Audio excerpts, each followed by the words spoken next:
Hi! ఈరోజు మనం కాకరకాయ ఫ్రై చేసుకుందాం. వాటికి కాకరకాయలు మనం చెక్కు తీసుకొని 4 భాగాల కింద కట్ చేసుకొని మనం పక్కన పెట్టుకోవాలి. ఒక ఉల్లిపాయ తీసుకున్నాను. ఇప్పుడు మనం కాగిన ఆయిల్‌లో మనం కట్ చేసుకున్న కాకరకాయని వేసి కొంచెం ఫ్రై చేసుకోవాలి.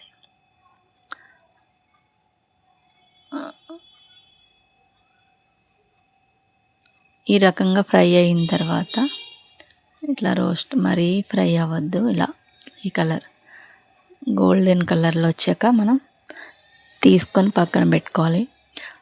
ఒక ఉల్లిపాయని మనం మిక్సీ జార్లో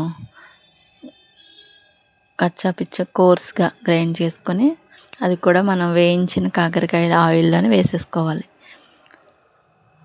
ఇది కూడా బాగా రావాలి. స్పూన్ పసుపు, రుచికి సరిపడా నేను కల్లుప్పు వేసాను.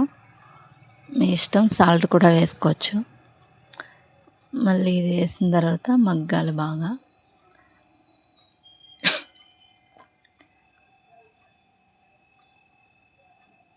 ఈ కర్రీకి కొంచెం ఆయిల్ ఎక్కువే పడుతుందండి.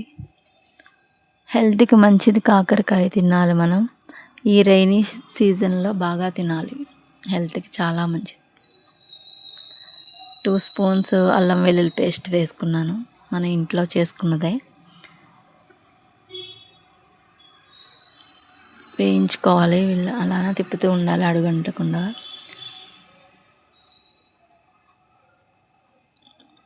కట్ అయిపోయింది.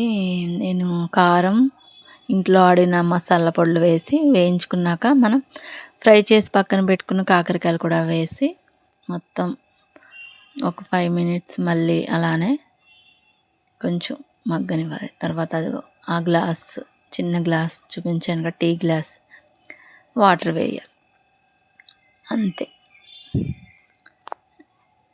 ఆ గ్రేవీ మొత్తం కాకరకాయలోకి వెళ్ళి మొత్తం చేదు ఉంటుందిలేండి, ఉండకుండా అయితే ఉండదు. ఇలా పిల్లలు కూడా తినేలా ఉంటుంది. ఇది చేదు తింటేనే మన ఆరోగ్యం తీపిగా ఉంటుంది. మంత్లీ 2 టైమ్స్ అయినా తినండి కాకరకాయ.